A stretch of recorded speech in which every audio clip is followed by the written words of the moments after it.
Victoria, welcome to Behind the Mic. Thank you for having me, Gabe. Thank you for being on. Let's get into it. First and foremost, for those who don't know you, tell us about yourself. Well, I am 23 years old. I am from San Bernardino County in California, and I am an artist, an interviewer, and I'm currently a college student as well. And I am a former YouTuber as well. And that's pretty much everything for now. Hopefully more opportunities arise, but Yeah. You said you were a former YouTuber. How'd that go? Did you have fun with that?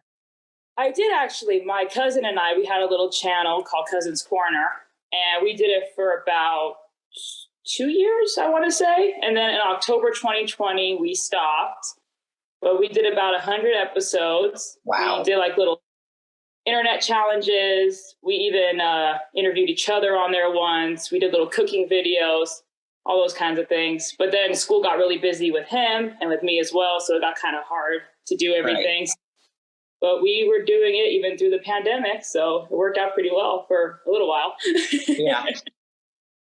You were just on season 3 of Just Talk with Gabe, so tell us what you've been doing since then. Well, since then, I have been still doing my artwork, still doing my college courses online, and interviewing a ton of people.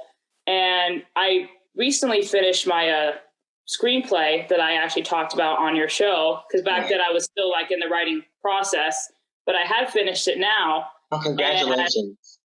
Thank you. It took a while actually for me, because I was like trying to do it whenever I had time. And then once I would get to it, then I get the writer's block and it becomes a whole disaster.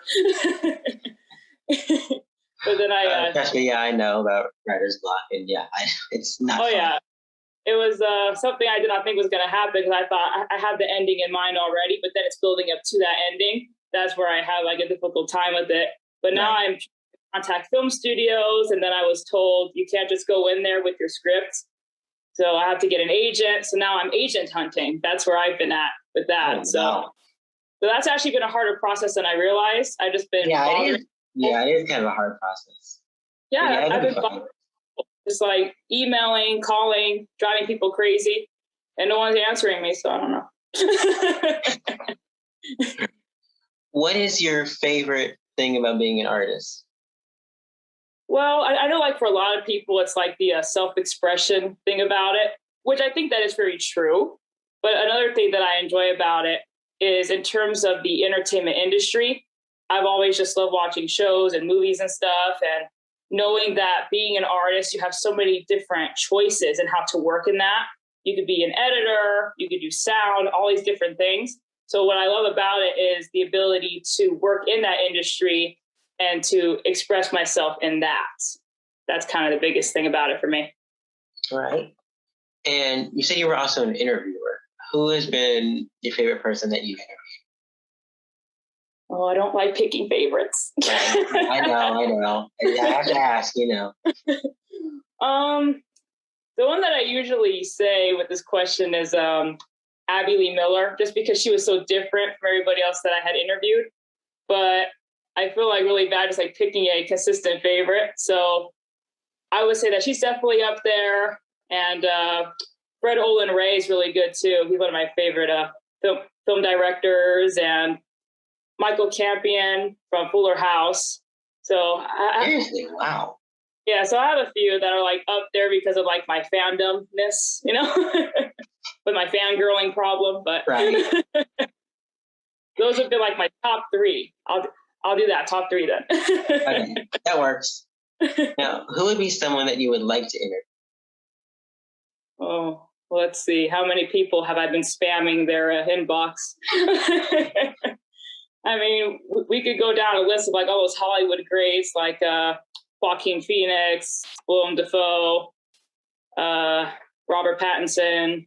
And in terms of like directors, I've been bothering David Cronenberg. I've been bothering his people.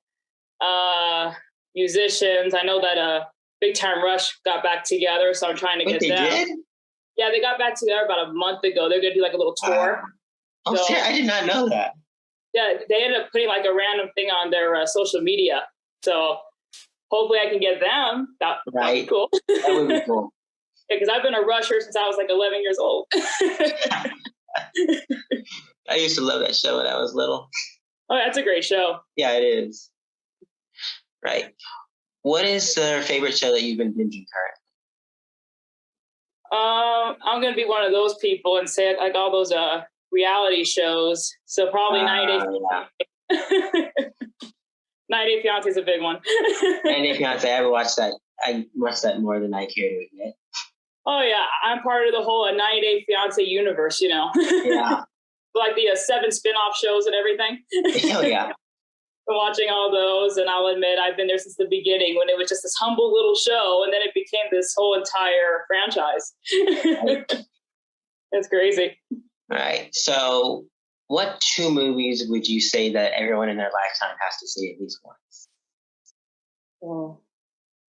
Well, I'm going to say 2 that are very important to me, not like classics that I'm sure everybody else has already seen.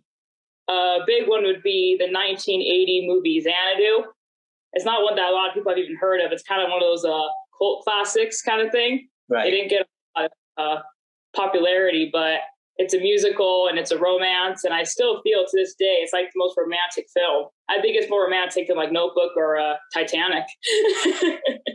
I've seen Titanic way too many times. And then my second one would be another one that's very close to my heart would be the 2012 movie called Cosmopolis, which is another one people are like, what's that? And it's a Canadian movie. And that was actually my first R-rated film. Oh, and really? yeah, so that was my introduction to David Cronenberg. And that's why it's like I'm such a big fan of him. And it's just like, I feel like a very poetic film.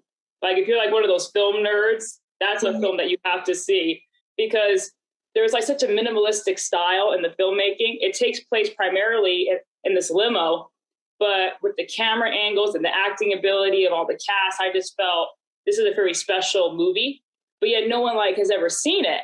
So every time I get the chance, I tell people, you have to see this movie. It's a masterpiece.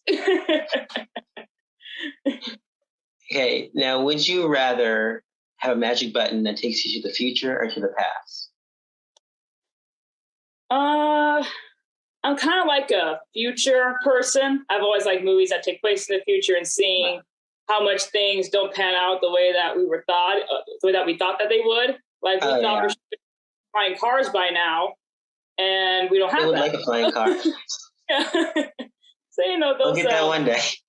Yeah, so someday those things will probably happen. That's what I would like to see, though. Definitely the future and see if there are flying cars. That way, I don't have to get a license. What is the one thing that you want people to know about you? Probably that I'm very passionate. I've been told that a lot, like in school and stuff, that I'm very passionate about just like the entertainment industry, and I just want to work in it desperately to the point of that I probably bother people. So probably that's like a personality thing. And then my final question is, I know you talked about his screenplay and everything, but what is next for you? I have a bunch of interviews lined up. That's kind of been my most successful thing. Bunch of people I've been interviewing, and I try to post about one a day. And then I've been just doing a lot of drawing and applying for jobs. Because even though I'm in college, there are certain jobs that will take me. It's just a matter of if I'm good or not. So I've been just applying to work at small places, big places, and seeing where I can go, and still trying to get an agent. And hopefully my screenplay will be made into a movie. That would be nice. Right. Well, congratulations on everything. And thank you for coming on today. Thank you very much, Gabe. I appreciate it.